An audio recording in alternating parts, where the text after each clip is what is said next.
What's up, everybody, and welcome to my Smackdown review, and most likely at least a better show from last night on Raw, which most of that was a lot of very point. I didn't know what direction they were going last night. I'm surprised that was even a go-home show for shit I saw last night.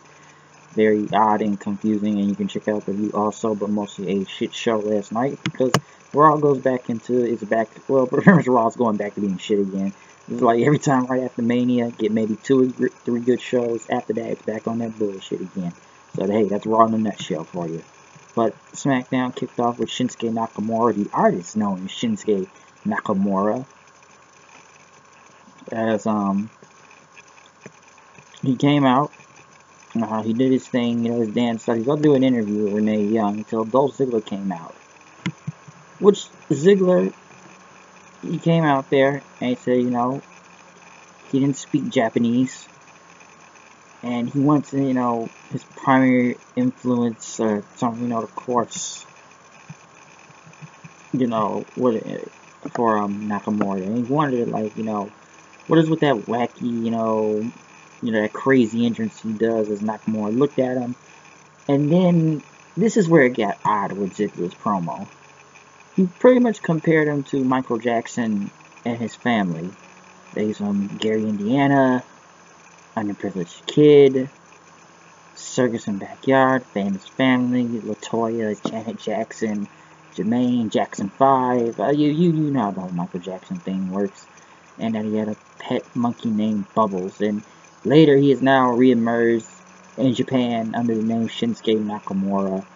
And told he was a, talentless freak, which I find it weird. Okay, so let me get this straight. Michael Jackson is now Shinsuke Nakamura because of the red he comes out in with the jacket, and I've heard a lot of comparisons, but this, I don't know, he was really saying a lot of Michael Jackson references and stuff, which didn't make a lot of sense. And Shinsuke pretty much grabbed the mic. He always has a mouth guard area to talk, and he asked what his problem was, and when he got on the mic, he said something in Japanese, which I did not really know, but he called Ziggler a jackass then. Ziggler had kicked him and was going to super kick him, but Nakamura pretty much him with a back suplex and was going to do the Boomiya kick Kinshasa and win the match, but kick him, but Ziggler got out of there. So Nakamura, he was good he was okay on the mic. He was alright. I'm sure some people had a hard understanding, but hey, the guy uses charisma and stuff. Like I said, Ziggler with the Michael Jackson references, I don't know. Sometimes I just feel like they can't get it right with Ziggler. Hopefully this does something better than the whole Cruz and Kalisto debacle. But let's see if this goes. I'm sure they'll have a match at Backlash in Chicago, which will probably be really good, to be honest. It really will be. Ziggler just sometimes can't catch a break with whatever this heel thing he's trying to do. AJ Styles went against Baron Corbin, another one-on-one match.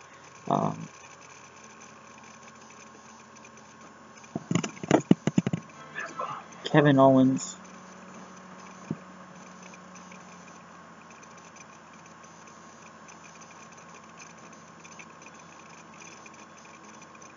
Kevin Owens.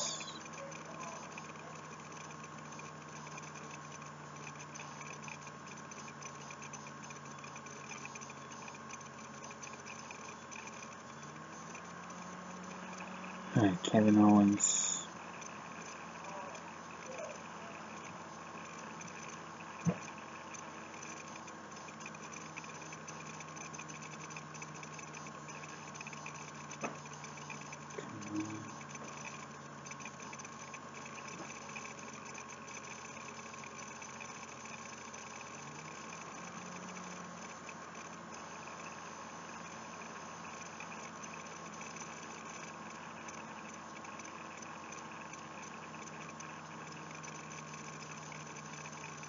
Kevin Owens was on commentary then, as he pretty much talked about his match against Chris Jericho this Sunday for the United States title. Owens pretty much tried to get involved and distract him, but Styles had pretty much got it. Was about to hit the pretty much forearm, but Corbin pretty much in with a knee was going to do a power bomb. But AJ pretty much rolled him up here, got a roll up for the win. And then Corbin and Kevin Owens started beating him up, AJ Styles, until Sami Zayn pretty much came up and got the save there, leave the kid on Corbin and stuff, and got Owens out of there. And when he was up there, Owens pretty much took out Zayn, hit a pop-up powerbomb on AJ Styles, and stood over them like usual. So, you know, match was pretty good, I'll say that. Was it better than last week's? To a point, but it just kind of got there, and it was just there. Charlotte pretty much has an interview in.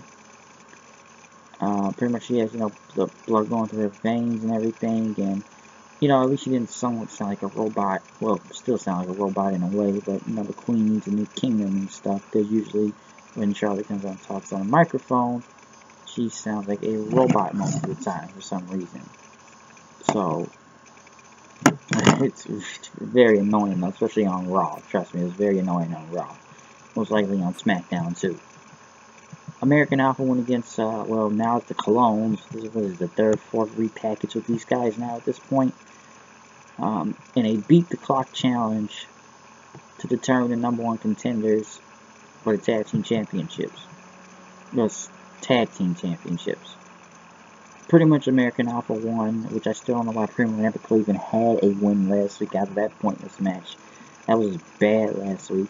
And American Alpha got the win, hit the Grand Amplitude on the Colognes. Pretty much winning with 5 minutes and 17 seconds. So, I don't know how this whole beat the clock thing went. I don't understand where a lot of strategy was. I'm surprised it was even a beat the clock challenge, and there's only like 4 other teams on SmackDown right now as it is already. So, since it's only like 4 teams and stuff, it's really not a lot to say from this beat the clock challenge of who was going to compete tonight. But American Alpha got 5 minutes and 17 seconds.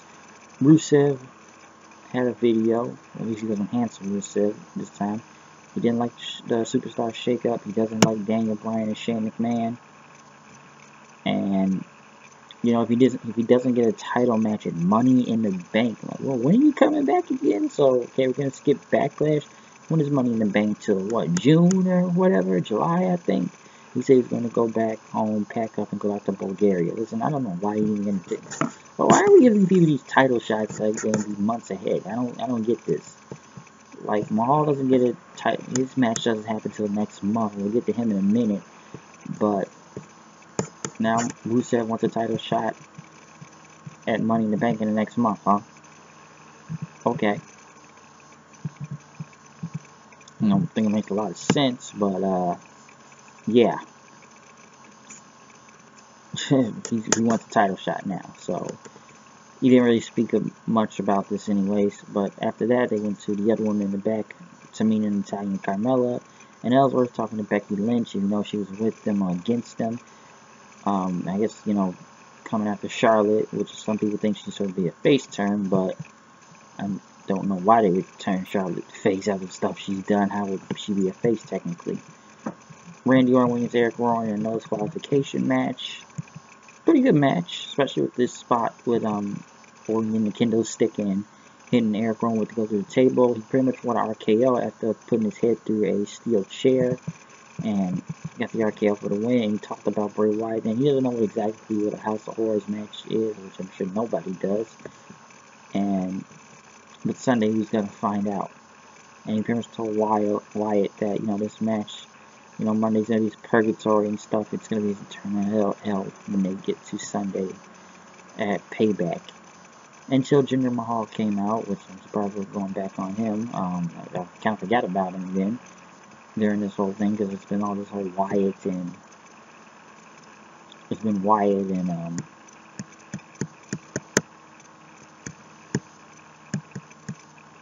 and Norton so far. I don't know why my mind just slipped right there. But Mahal came out and people chanted USA, and he talked about Orton overlooking him, and that, you know, he's the real Horde that he should be worried about, that he has better, he's more educated, more class, he has the wealth, he says. And Orton disrespected him because he fears diversity and tolerance. And in Backlash, he's going to take his championship and say, I'm going to address the people in my language in Punjabi, which he's from Canada, though. But as he talked, he said something in Punjabi. He was about to punch Orton, but Orton attacked at him and brings him to the hill with the DDT until the Bollywood Boys came in. And Mahal pretty much hit with the Cobra Clutch Slam and stole the WWE Championship then and walked away. Is the WWE title even on the line this Sunday between Orton and Wyatt? Because they didn't really put that out there, but now Mahal has the title for some reason. And I know I was talking to somebody tonight. They said Mahal pretty much sounds like something in the 80s or something, you know, telling that you must respect us and just yelling, you know, what he's saying in his promo about I should be respected. People should be respecting me. You people don't respect me because I'm this, I'm that. I should be getting a title shot. Listen, I know they're trying to build this guy up and probably for the next few weeks until Payback. And you know, the reason why some people say he's getting this push because they had this deal with India. You know, they had a deal with India already, and they had Great Khali as champion. So that's probably why, because now they've made some new India VP and they're holding tryouts now. So the reason why Mahal is getting this push because of this whole India business thing, and I'm sure most likely because got the roids right there, steroids Mahal, and we know what Vince likes. You know, he likes those big guys, so we shouldn't really be surprised at that also. Brazongo went against the Ascension, beat the clock challenge, which they won the match with 2 minutes and 36 seconds remaining on the clock. So at least Brazongo may be going somewhere. Just maybe. Hopefully this isn't a blow off, but they've been treated like a joke so long. At least they have a win, and now they have a title shot. So I'm sure a lot of people were happy with that because, let's be honest, Brazongo barely get a shot. And again, I don't think they should have never been a tag team to begin with. I think both of them should have been on their own. Tyler Breeze, I think, could have been bigger on his own, but they haven't really done nothing with him. So we'll see how this goes, because I thought they should have broken up as a tag team. I don't know why they're this Fashion Police thing, but at least they are getting a shot, because I thought they were already buried once they made Tyler Breeze dressed like Nikki Bella, and he's just tapping out the her then, wearing drag. It's just why? It makes no sense. Naomi talked about Charlotte, and you know, Charlotte said she's the greatest person right here in WWE, but she said last time she thought, you know, the greatest was Muhammad Ali and stuff. In order to be great, you have to be on top. It's just, you know, where I come from, you know, you gotta be ready for a fight and stuff. And that, pretty much, she's Ali and Charlotte's George Foreman out there. So, Naomi says, you know, she didn't know, you know, feel the glow and stuff. So, it was alright, good promo. Sometimes it feels a little same sometimes with the feel the glow, but that's what happened. Charlotte then went against Naomi for the Women's Championship, which was the main event. It was a pretty good match. It was okay. I don't know why. It's kind of, you know, we're going to see it most likely at Backlash, of course. Again, since the match was pretty good, but they pretty much came into Carmella, Tamina, and Natalya coming in and beating them up, especially Charlotte, taking her out and with a super kick, and they pretty much, you know, calling the welcome committee, as Byron Saxton said, you know, welcome to Smackdown, as they pretty much stood tall over Charlotte. I guess this makes her face. I'm sure everyone's going at that idea now that Charlotte face turn, but we shall see.